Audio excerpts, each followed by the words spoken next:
আসলে এখনই জাস্ট উঠতে গিয়ে খবর পেলাম আমাদের সিপিআইএম এর অন্যতম প্রতিষ্ঠাতা, ইনফ্যাক্ট শেষ জীবিত প্রতিষ্ঠাতাদের মধ্যে ছিলেন কমরেড VS অচ্যুতানন্দন। অসুস্থ ছিলেন, তিনি একটু আগে প্রয়াত হয়েছেন। তার জন্য শোক জ্ঞাপন করছি। আর আমাদের বামপন্থী আন্দোলন এর একজন বড় নেতা, লেখক, চিন্তাবিদ কমরেড আজিজুল হক, তিনি আজকে প্রয়াত হয়েছেন। তার জন্য শোক জ্ঞাপন করছি। আজকে কলকাতা জুড়ে যথারীতি বার্ষিক বনভোজন, চড়ুইভাতি তা সংগঠিত হয়েছে কলকাতা পুলিশের বদান্যতায় এবং তৃণমূল কংগ্রেসের আহ্বানে। গোটা কলকাতা জুড়ে যা যা নিষেধাজ্ঞা করা হয় রাজনৈতিক কর্মকাণ্ড পরিচালনা করার সময় পুলিশের তরফ থেকে, কোর্টের তরফ থেকে, সরকারের তরফ থেকে, সে সবগুলো হিন্দিতে বলে খুল্লা ছুট, ডিসকাউন্টেড হয়েছে আজকে। এটা কোনো নতুন কোনো কিছু সৃষ্টি করে না, কারণ এটা বার্ষিক এবং গা সওয়া হয়ে গেছে। সারা বছর ধরে বোমাবাজি করবে, খুন করবে, ধর্ষণ করবে, চুরি করবে, দুর্নীতি করবে, লুট করবে, ভোট কেন্দ্রতে কাউকে যেতে দেবে না, শাসাবে, শিশু খুন করবে, নিজের দলের লোকজনকে খুন করবে, পুলিশের পরিবারকে ধরে, বাপ মা, মা বোনকে ধরে অপমান করবে। তো তাকে তো একদিন আনন্দ ফুর্তি করার জন্য একটা সুযোগ দিতেই পারেন মমতা ব্যানার্জি, এবং সেই আয়োজনই হয়েছিল ডিজে সহকারে, যদিও নাম দেওয়া হয় শহীদ স্মরণে। এবং মিথ্যা যেরকম জাল বোনেন তিনি তার বক্তৃতায়, সে জালে নিজেই ফাঁসছেন। আমরা জানি কিভাবে আইটি সেল এবং তৃণমূলের নানান নামে বেনামে সোশ্যাল মিডিয়ায় দেশি বিদেশি কোম্পানিকে ব্যবহার করে বিজ্ঞাপন দিয়ে একেবারে হরিণ লুটের মতো মিথ্যাচার, ট্রোল, আপত্তিকর ভাষা, গুজব, উস্কানি এসব দিয়ে থাকে। আর উনি বক্তৃতায় মঞ্চ সাজিয়ে বলছেন সিপিআইএম কোটি কোটি টাকা খরচ করে। সবচেয়ে মজা হচ্ছে সোশ্যাল মিডিয়ায় বিভিন্ন মাধ্যমে যে টাকা খরচ করে সেগুলো সব ডিসক্লোজ করতে হয়, শুধু নির্বাচনের সময় নয়, প্রত্যেক দিন, প্রত্যেক মুহূর্তে, প্রত্যেক মাসে। বিজেপি সবাই জানে গোটা পৃথিবীর মধ্যে সবচেয়ে বেশি টাকা এই বাবদ খরচ করে থাকে, এবং আমাদের দেশে তারপরে হচ্ছে তৃণমূল কংগ্রেস। তিনি সিপিএম কে দোষ দিচ্ছেন, তার মানে ভয় পেয়েছেন। আমাদের আমরা বারবার বলি কোনো কোম্পানি না, কোনো আউটসোর্সিং না, নিজেদের ভলান্টিয়ার্স, কর্মী, তরুণ প্রজন্মের ছেলেমেয়েরা, এমনকি অনেকেই যারা ডাইরেক্টলি সিপিএম এর সঙ্গে কানেক্টেড নয় কিন্তু সিপিএম কে ভালোবাসে, রাজনীতিকে ভালোবাসে, বামপন্থাকে ভালোবাসে, রাজ্যকে ভালোবাসে, মানুষকে ভালোবাসে, খেটে খাওয়া মানুষের পক্ষ অবলম্বন করে, বিজেপি বিরোধিতা করে এবং দুর্নীতি বিরোধী, তারাই এই প্রচার সংগঠিত করে। তাদেরকে আমরা আরেকবার লাল সালাম জানাচ্ছি যে তারা অন্তত এই স্বীকৃতি পেল যে কোটি কোটি টাকা খরচ করে যা কোম্পানিগুলো দিয়েও মমতা ব্যানার্জি করতে পারছেন না। উনি এভাবেই করেন, ঘাড়ে চাপান। একদিন আগে বললেন, যেমন সবাই জানে আজকে ইলেকশন কমিশন বিহার ইলেকশনের আগে সামারি ইন্টেন্সিভ রিভিশনের নাম করে মানুষের ভোটাধিকার কেড়ে নেওয়ার চেষ্টা করছেন। নাগরিকতার প্রশ্ন নিয়ে আসছেন, যা তার এখতিয়ার মধ্যে নয়। সব কজন প্রাক্তন নির্বাচন কমিশনার বলেছেন, চিফ ইলেকশন কমিশনার, যে এটা ইলেকশন কমিশনের এখতিয়ার বহির্ভূত, বিজেপির হয়ে কাজ করছেন। অথচ তিনি এখন বলছেন যাহা একটু বিজেপি পক্ষাবলম্বন করতে হয়, ইস্যু পাল্টাতে হয়, সবসময় তাই করেন। সিপিএম এর আমলে, বামফ্রন্টের আমলে মানুষ ভোট দিতে পারত না। তবে পুরসভা, কলকাতা পুরসভায় সুব্রত মুখার্জি মেয়র কি করে হলো? দীর্ঘদিন বেশ কিছু আসনে বিধানসভা, লোকসভায় বিরোধীরাই জিতে আসতো, কংগ্রেস দল ছিল, তারপরে তৃণমূল কংগ্রেস হলো। উনি নিজে এমপি হয়েছেন বামফ্রন্টের আমলে বারবার। যদি ভোটই না দিতে পারে তাহলে উনি জিততেন কি করে? তৃণমূল জিততো কি করে? এটা হচ্ছে না মিথ্যাচারের নমুনা। যেহেতু এখন বুথ আগলে রাখা হয়, নকল অফিসার নিয়োগ করা হয় কাউন্টিং এর, ভেজাল পোলিং এজেন্ট দেওয়া হয়, বুথগুলোতে নজরদারি করা হয়, সিসিটিভি ক্যামেরা অচল করে দেওয়া হয়, তারপরে বোমা, বন্দুক, পিস্তল এবং পুলিশ সহযোগে, সিভিক সহযোগে ভোটারদেরকে হম্বি তম্বি, ভয়, ভীতি প্রদর্শন করা হয়, ভোট লুট করা হয় একেবারে লার্জ স্কেলে। এবং শুধু বিধানসভা, লোকসভা, পঞ্চায়েত, পুরসভা নয়, একটা কোঅপারেটিভ নির্বাচন, কলেজ নির্বাচন, সাধারণভাবে একটা যে কোনো, যেখানে নির্বাচিত সংস্থা আছে সেগুলো তো লোপ পাইয়ে দিয়েছেন। Managing committee, senate, syndicate, school managing committee সব তুলে দিয়েছেন, গণতন্ত্রকে শেষ করছেন গোটা দেশে মোদী সরকার এবং এখানে মমতা সরকার। আর তিনি এখন সিপিএম কে, বামফ্রন্টকে দোষ দিচ্ছেন। আমরা এসে গণতন্ত্র সম্প্রসারণ করেছিলাম, প্রথম এদেশে 18 বছরের ভোটাধিকার দিয়েছিলাম পুরসভা, পঞ্চায়েতে, তারপরে দেশে হয়েছে। আগে 21 বছরে ভোট হতো। যে ইউনিভার্সাল অ্যাডাল্ট ফ্র্যাঞ্চাইজি আছে, যেটা হচ্ছে সার্বিক ভোটাধিকার, যা আগে ছিল না, দীর্ঘদিন লড়াই করে মানুষ অধিকার পেয়েছে। এখন কেন্দ্র সরকার, রাজ্য সরকার, রাজ্য নির্বাচন কমিশন, কেন্দ্রীয় নির্বাচন কমিশনকে ব্যবহার করে সেটাকে আবার সংকুচিত করছেন, ভোটাধিকারকে সংকুচিত করছেন। প্রথম কথা, ভোটটাকে যাতে সবাই না দিতে পারে তার জন্য লিমিটেড ডেমোক্রেসি প্র্যাকটিস করানোর চেষ্টা করা হচ্ছে। তার উপর দাঁড়িয়ে তিনি 26-এর নির্বাচনের কথা বলছেন, প্রস্তুতির। 26,000 চাকরি গিয়েছে শিক্ষকের, তারা প্রতিদিন লড়াই করছে, দাবি জানাচ্ছে। যেভাবে চাকরি নিলাম হয়েছে, দুর্নীতি হয়েছে, সেই ব্যাপারে কথা বলছেন না। তিনি মঞ্চ থেকে বলছেন যে পুলিশের পরিবারকে অপমান করা হচ্ছে। তো অনুব্রতকে কান ধরে নিয়ে আসলেন না কেন? মঞ্চে নানা রকম লোকজনকে হাজির করেন, তার অভ্যাস আছে, শুধু টালিগঞ্জের নায়ক নায়িকা নয়, বিভিন্ন জায়গা থেকে। তো অনুব্রতকে নিয়ে আসা উচিত ছিল যে পুলিশকে কিভাবে অপমান করতে হয়, অন ডিউটি পুলিশ অফিসারের মা বোন তুলে, তার তো একটা উদাহরণ, ওটা টেপটা বাজানো উচিত ছিল ওখানে। উনি এইভাবে তৃণমূল কংগ্রেসে যা অপকর্ম তাকে ধামা চাপা দেওয়ার চেষ্টা করেন, আর তখনই সিপিএম এর কথা মনে পড়ে যায়। হঠাৎ করে বিজেপি যেহেতু গোটা দেশে, বিশেষত বিজেপি শাসিত রাজ্যগুলোতে, আসাম, ওড়িশা, গুজরাট, মহারাষ্ট্র, রাজস্থান, উত্তরপ্রদেশ, হরিয়ানা, দিল্লি, মধ্যপ্রদেশ, ছত্তিশগড়, বিভিন্ন রাজ্যে বাংলাভাষী মানুষের উপরে প্রথমে পরিযায়ীদের উপর শুরু করেছিল, এখন যারা ওখানে উদ্বাস্তু মানুষ গিয়েছেন বা এমনি নানান কাজের জন্য যারা যান,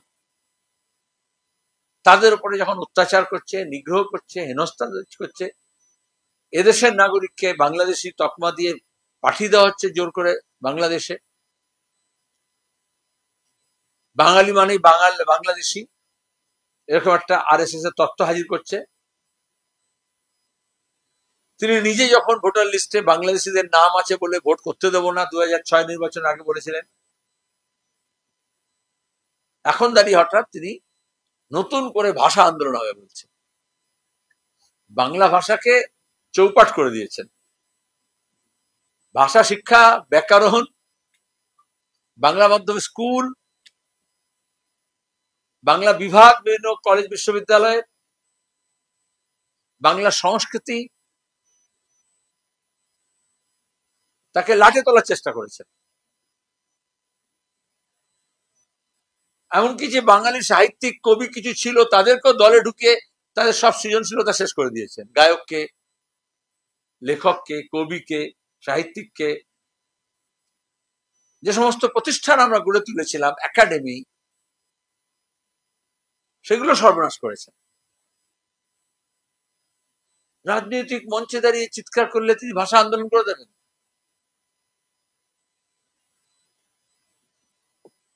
প্রথম কথা হচ্ছে, যে কোনো ভাষাকে বাঁচাতে হলে সেটাকে শিক্ষার এবং কর্মের মাধ্যম করতে হয়। আজকে উনি যা ব্যবসা বাণিজ্যে যে হাল করেছেন তাতে এমনিতে সব চৌপাট উঠেছে।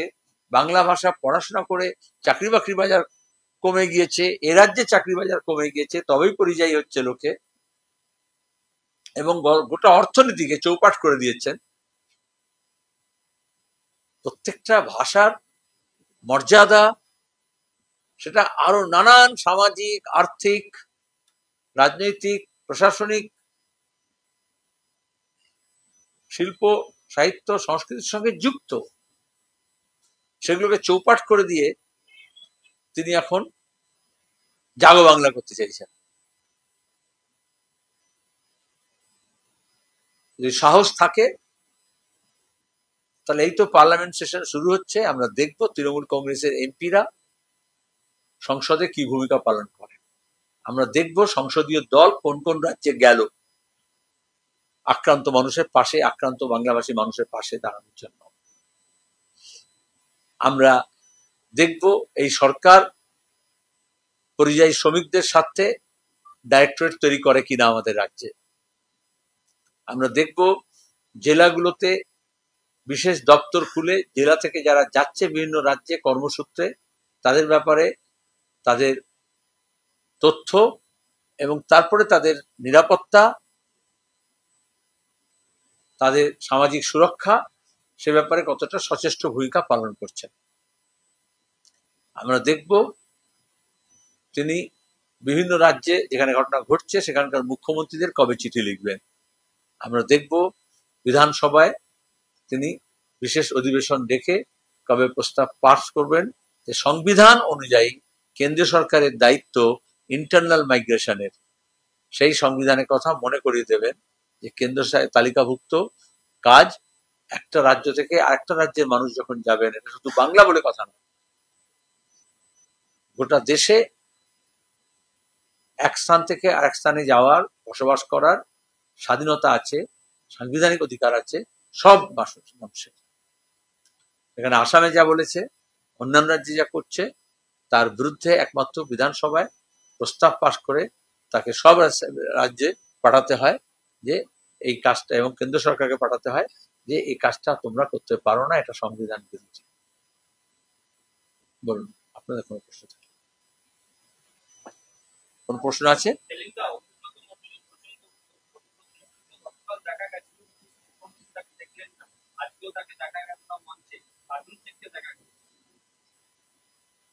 কাজ না কাজল না কাজী, সেটা তোমরা ঠিক করবে, কিন্তু আমি এটুকু জানি কাজের বেলায় কাজী, কাজ পুরোলে কিষেনজি, সেটা সবার ক্ষেত্রে প্রযোজ্য, এবং সেটা এক্ষেত্রে মমতা প্রমাণ করে দিচ্ছেন। এখনো যারা মমতাময় করে, সে মিডিয়া হতে পারে, সে বুদ্ধিজীবী হতে পারে, সাধারণ নেতা নীতি হতে পারে, চোর হতে পারে, পুলিশ হতে পারে, ব্যুরোক্র্যাটস হতে পারে, তাদের এটা বুঝতে হবে যে অন্যায় সমস্ত কাজ মমতা তাদেরকে দিয়ে করান, কিন্তু যখন ফেসে যায় তখন কেউ কারো নয় বোমা।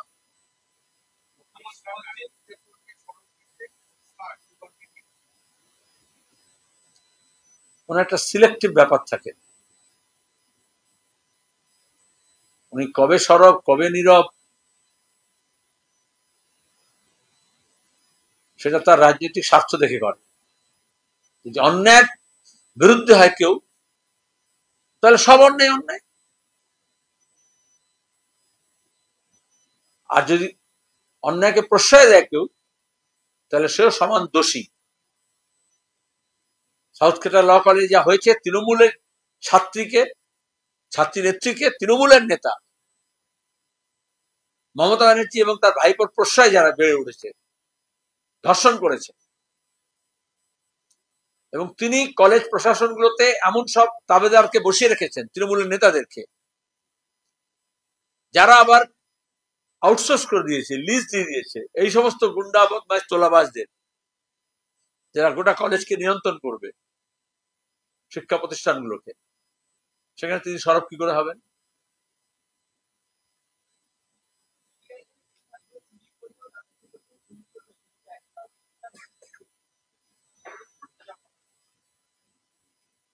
কে করবে? আইন শৃঙ্খলা কার দায়িত্বে? তিনি কটা কমিশন করেছিলেন নিজেই ভুলে গেছেন। তার থেকে কমিশন খেয়েছেন নিশ্চয়ই। তো রিপোর্ট গুলো কোথায়? বাম আমলে যা কিছু হবে তার আগে তিনি এরকম ফাইল দেখাতেন, কোথায় গেল সে ফাইলগুলো? কমিশন করেছিলেন, তার রিপোর্ট কোথায় গেল?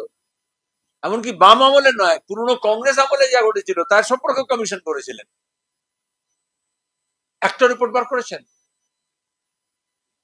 তারপর কোন মুখে কথা বলেন? মুখ খুললেই তিনি মিথ্যে কথা বলেন।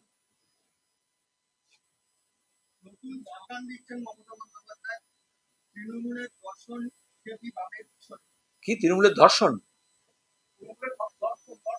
আমি কি শুনলাম তাহলে? তোমরা ঠিক শুনেছো তো? আরজিকর থেকে, সল্টলেক, তারপর হচ্ছে তোমার ময়নাগুড়ি থেকে, রাজগঞ্জ থেকে, ল কলেজ।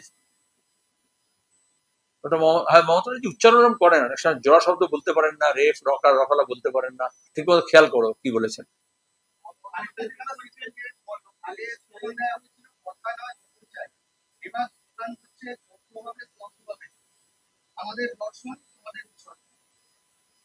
কাকে কাকে বলছেন সেটা?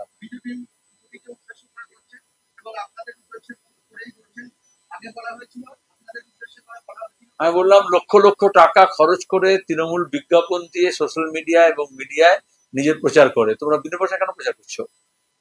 উনি যা বলেছেন বলেছেন, উনি নিজে ভুলে যাবেন কালকে।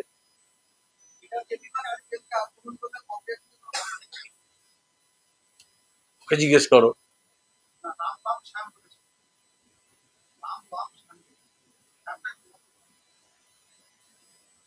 ওসব পুরনো কথা, সব ভাঙা রেকর্ড। নতুন কোনো কথা বলেছি তাহলে বলো। উনি কি ইলন মাস্কের মতো রকেট তৈরি করছেন নাকি?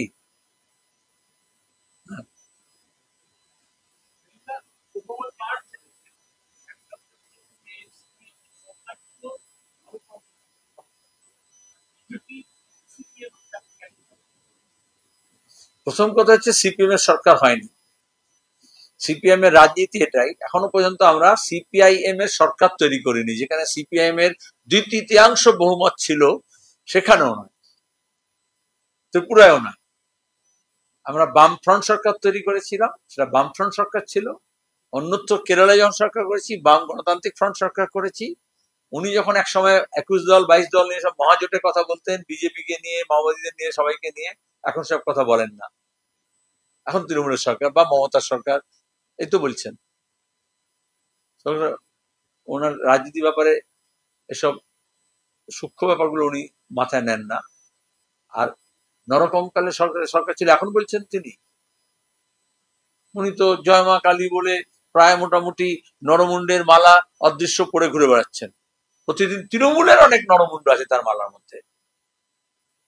কদিন আগে তৃণমূলকে ফোন করেছে সাঁইথিয়ায়, তার আগে ইসলামপুরে, তার আগে মালদায়।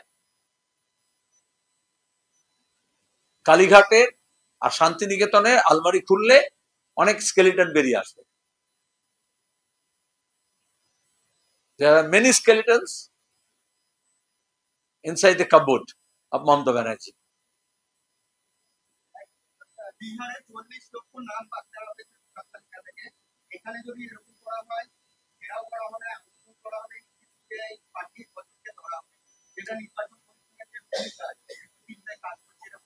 সবচেয়ে মজা হচ্ছে ওরা এসআইআর নাম করে ফর্ম ফিল আপ করতে বলেছে, এখনো কোনো রিপোর্ট বেরোয়নি। কিছু কিছু মিডিয়া বলে যাচ্ছে 40 লক্ষ। আর যারা মিডিয়া থেকে রাজনীতি করে তারা এই বক্তৃতায় বলেছে। এটা কোথেকে গেল 40 লক্ষ ফিগারটা? ইলেকশন কমিশন লিস্ট বার করেছে, ফর্ম ফিল আপ করতে বলা হয়েছিল। তারপরে তারা সব জায়গা থেকে ফর্ম ফিল আপ করছিল। এই 40 লক্ষ ফিগারটা আগে থেকে আরএসএস ঠিক করে দিয়েছে, তৃণমূল সেটা বলছে, আর তুমিও বলছো। আমি তা বলেছি, আমি বলেছি এখনো তো ওরা ফর্ম ফিল আপ করেছে, তারপরে কি রিপোর্ট বেরোবে দেখবো আমরা। যেমন আমরা ওই এনআরসির রিপোর্ট দেখেছিলাম আসামে, তার আগেই আমরা দেখলাম একটা অংশের মিডিয়া এবং বিজেপি এবং এখন তৃণমূল তার নাম্বারটা একটা আরবিট্রারি নাম্বার ঠিক করে বলে দিচ্ছে 40 লক্ষ। আর এই 40 লক্ষ জানেই, তাহলে এইসব ফর্ম ফিল আপ করে নাটক করার কি দরকার ছিল?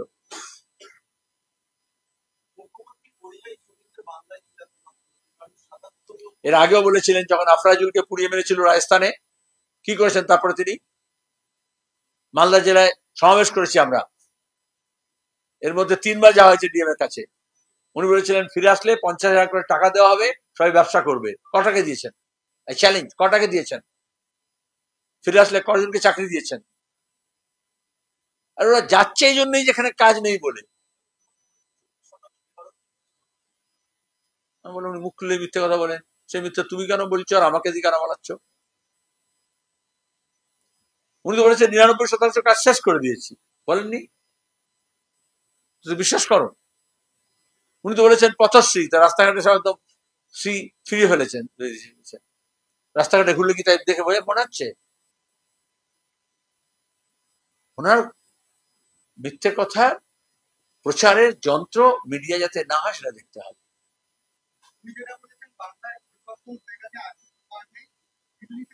তা তো 100% হয়ে গেছে। 99% বলছিলাম, উনি তাহলে বলেছেন 100% করে দিয়েছেন। এবার বিধান আমা তাহলেই হবে রক্ষে রাজ্যের। এবং দিল্লি যাবে না, হিল্লি যাবে না, বিল্লি হবে, সেটা পরে কথা। তো আগে এখান থেকে বিদায় নিলে তো আমাদের রাজ্যটা বেঁচে যায়।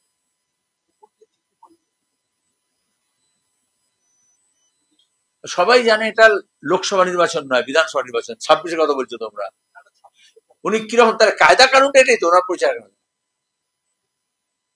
তাহলে উনি দিল্লি কথাটা বলছেন আসলে 26টাকে মাথায় রেখে, এইভাবেই করেন। হিন্দিতে একটা গান ছিল, কहीं पे निगाहें कहीं पे निशाना, বুঝাচ্ছে? হ্যাঁ, নিশানাটা কাটমানি, সেটা বলো। হ্যাঁ,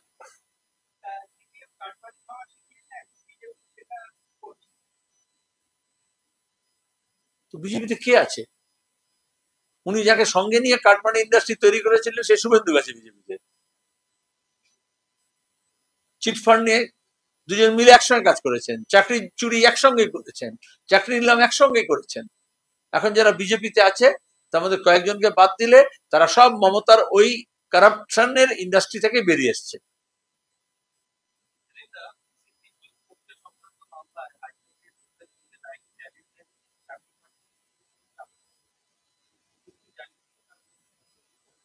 আইনজীবীরা বলবেন প্রতিক্রিয়া, তার রায় দেখে, কমেন্ট দেখে, অবজারভেশন দেখে। তোমাদের ল আইনের একটা বিট থাকে, আলাদা লোকজন থাকে কিছু মিডিয়াতে। ভাষা আন্দোলনের কথা যেটা বলছেন, 87 জুলাই থেকে প্রত্যেক শনিবার বাংলা ভাষা নিয়ে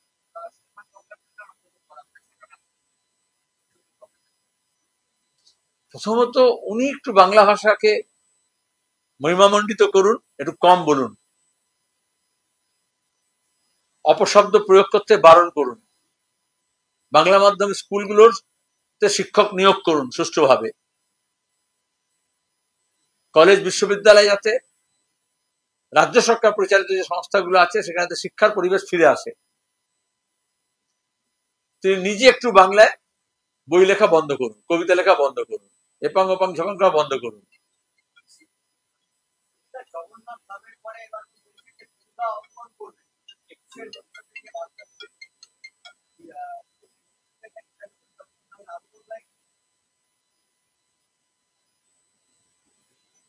আসলে বিজেপির কাছ থেকে আরএসএস কাছ থেকে উনি শিখেছেন। Whenever in trouble in politics, invoke religion, religious sentiment, religious motive, symbols, religious figures. যখনই সংকটে পড়বে তখনই স্মরণ নেবে ধর্মের, ধর্মাশ্রিত বাণীর ধর্মীয় চিহ্ন, প্রতীক, ধর্মীয় গুরু, ধর্মীয় দেবদেবী। এখানে আরএসএস এবং তৃণমূলের কোনো তফাৎ নেই। মমতা ব্যানার্জিকেই তো দুর্গা তৈরি করেছিল। আজকে তো পশ্চিমবঙ্গ হচ্ছে মমতাকে আরএসএস দুর্গা সাজিয়ে দুর্গাঙ্গন বানিয়েছে। তা নাহলে তো এই গোটা রাজ্য জুড়ে দক্ষ যজ্ঞকাণ্ড হতো না।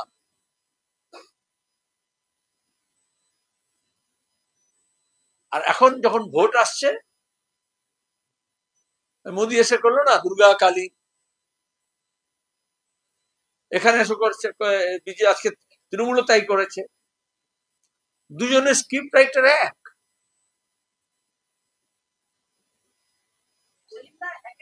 সরকারি বাস নিয়ে কর্মীদের আনা হয়েছে, রাস্তায় গাড়ি নেই। এবারও দেখা গেল বাসের কোনায় কোনায় বিভিন্ন জায়গায় মদের আসর।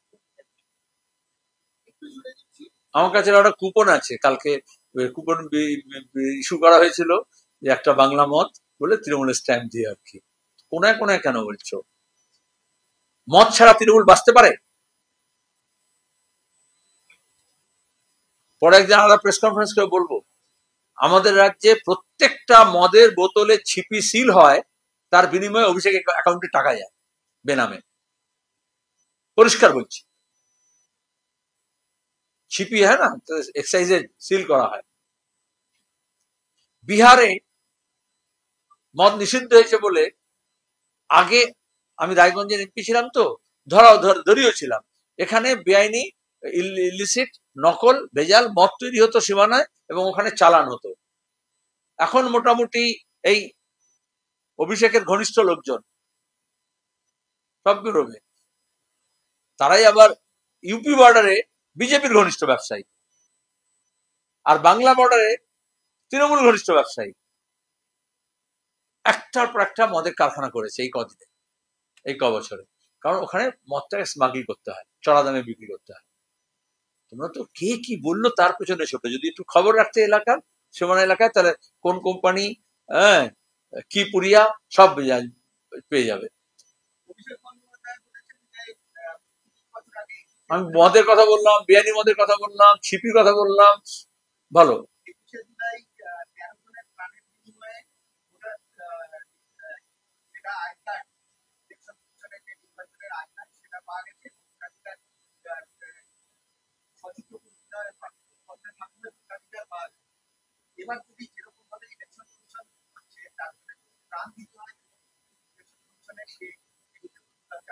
প্রথমত ও তখন দুধ পিতা বাচ্চা ছিল, যদি আদর জমে থাকে।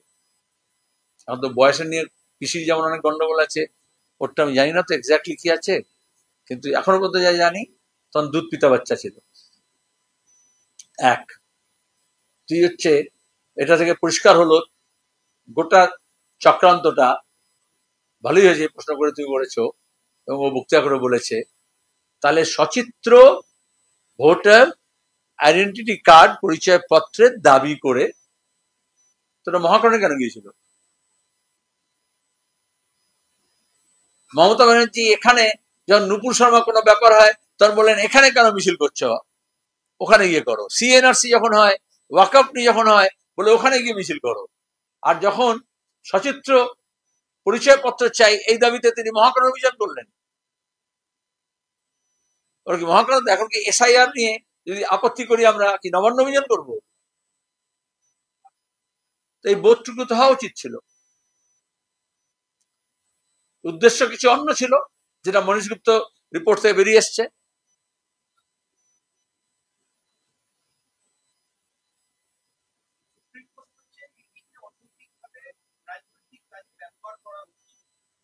একদম সঠিক কথা বলেছে, সিপিএম তার আগে থেকে বলেছে, শুধু অনৈতিক ভাবে নয়, রাজনৈতিক স্বার্থে ব্যবহার করা হচ্ছে, হাইপার অ্যাক্টিভ করা হচ্ছে, কত লোককে ধরপাকড় করা হচ্ছে, রেড করা হচ্ছে। আবার শুধু একটা নয়, আবার যেখানে দরকার আছে সেখানে রেড করা হচ্ছে না, ধরপাকড় করাও হচ্ছে না। পশ্চিমবঙ্গের ক্ষেত্রে দেখবে ইডির ভূমিকা প্রায় ঘুমন্ত, হ্যাঁ না? যেমন দেবতার ক্ষেত্রে কখনো কখনো জাগ্রত দেবতা থাকে, তাহলে অন্যান্য রাজ্যে দেখা যাবে অবিজেপি শাসিত রাজ্যগুলোতে ব্যাপক জাগ্রত। আর পশ্চিমবঙ্গের কেন্দ্রীয় এজেন্সিগুলো সমস্ত তথ্য হাতে পেয়েও অন্তত পিসি ভাইপো তাদের সম্পর্কে, লিপস অ্যান্ড বাউন্ড সম্পর্কে একটা পর একটা কেলেঙ্কারি কথা বলতে পারি, এবং তাতে অনেক তোমার গিয়ে একদম একটা স্পষ্ট হয়ে গিয়েছে যে কিভাবে রাজনৈতিক স্বার্থে ইডি সিবিআই কে ব্যবহার করা হয়।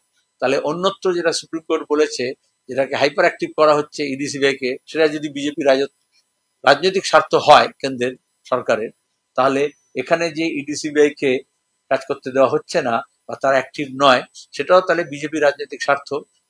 তাহলে শান্তিনিকেতনে লিপস অ্যান্ড বাউন্ডসে কাকুর গলার স্বর পাওয়ার পরেও নারদা সারদা থেকে আরম্ভ করে এই সমস্ত পাচার, গরু পাচার, কয়লা পাচার, বালি পাচার, এখন যেটা দেবজা পাচারের স্ক্যাম নিয়ে বললাম, এতে কোনো ইডি সিবিআই এর সাপ সুং যাতা হয়ে যায় না কিরকম।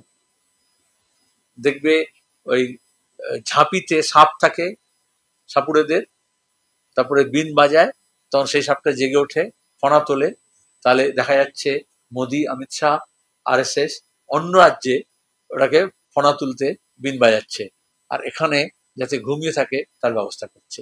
দুটোই রাজনৈতিক স্বার্থ।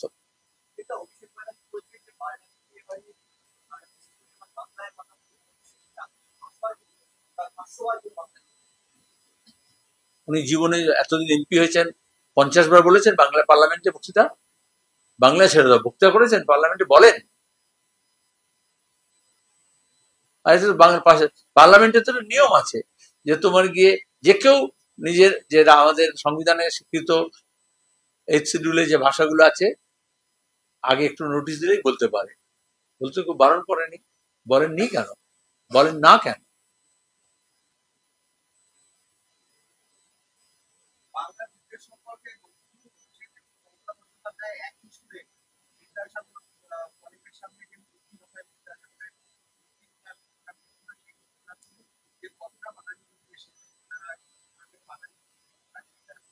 আমরা জানি ভোটের সময় বাইনারি পলিটিক্স করার জন্য কিভাবে বিজেপি তৃণমূল মিলে বিদ্যাসাগর মূর্তিকে ঘিরে তাণ্ডব করেছিল। আবার ভোট আসছে বোঝা যাচ্ছে, বিদ্যার জন্য তো বিদ্যাসাগরকে মনে করে না, ভোটের জন্য অন্তত মনে করছে। ধন্যবাদ, হয়ে গেছে, হয়ে গেছে। আমার কি করে হবে, মমতার? হ্যাঁ বলো।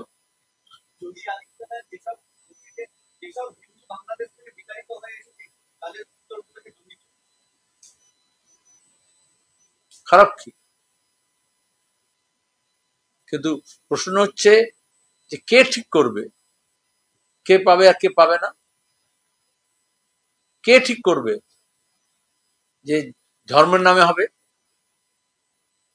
কে ঠিক করবে যে ভাষার নামে হবে? প্রথমে উত্তরপ্রদেশে যত ভূমিহীন কৃষক আছে তাদেরকে জমি দিক না। जितने खेतिहार मजदूर है भूमिहीन उत्तर प्रदेश में, तो पहले उनको जमीन दिया जाए। যতজনকে তিনি উৎখাত করছেন কর্পোরেটকে টাকা দেওয়ার জন্য, জমি দেওয়ার জন্য, তাদেরকে পুনঃস্থাপন করুন, পুনর্বাসন দিন। আর আমি বলবো তাহলে শান্তনু ঠাকুর যতজনকে ওই মতুয়ার কার্ড দিয়েছে তাদের সবাইকে যোগীর অ্যাড্রেস দিয়ে দিক, তারা গিয়ে ওখান থেকে জমি নিয়ে নিন, আমি খুশি হব।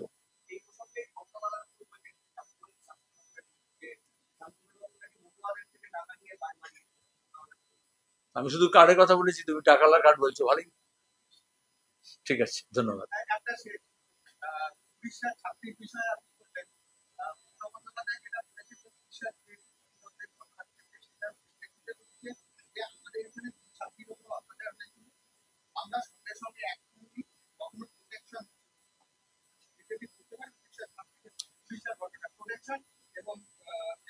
ওড়িশায় যে নক্কারজনক ঘটনা ঘটেছে কেউ সমর্থন করতে পারে না,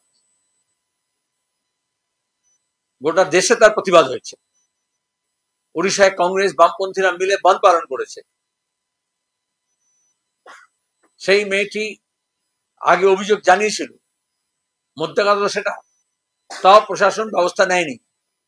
সাউথ কেটার ল কলেজ ক্ষেত্রেও তাই, যে মেয়েটি ধর্ষিত হয়েছে তৃণমূলের হাতে, সে মুখ্যমন্ত্রীকে এবং শিক্ষামন্ত্রীকেও চিঠি পাঠিয়েছিল।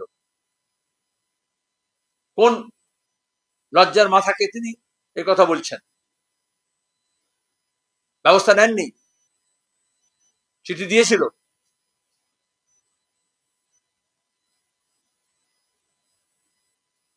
আর কামদুনির ব্যাপারে কি ব্যবস্থা নিয়েছেন?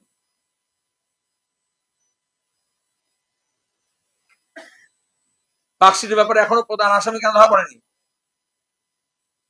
অভয়াকাণ্ডে কেন পুলিশ কমিশনারকে দিয়ে আর এখনো সিবিআই কে ম্যানেজ করছেন? কেন বিচার পায়নি? আমরা একটা লিস্ট বার করে দেবো ম্যাপ পয়েন্টিং করে, গত 2011 পর থেকে একটা জেলার নাম বলবে যেখানে ধর্ষণ হয়নি এবং তৃণমূলের লোকেরা যুক্ত নয়।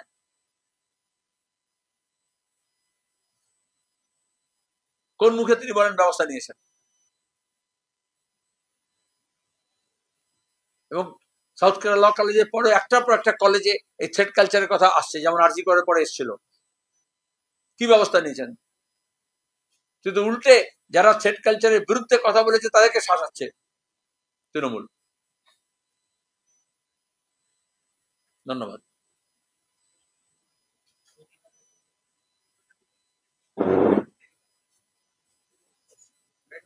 हाँ,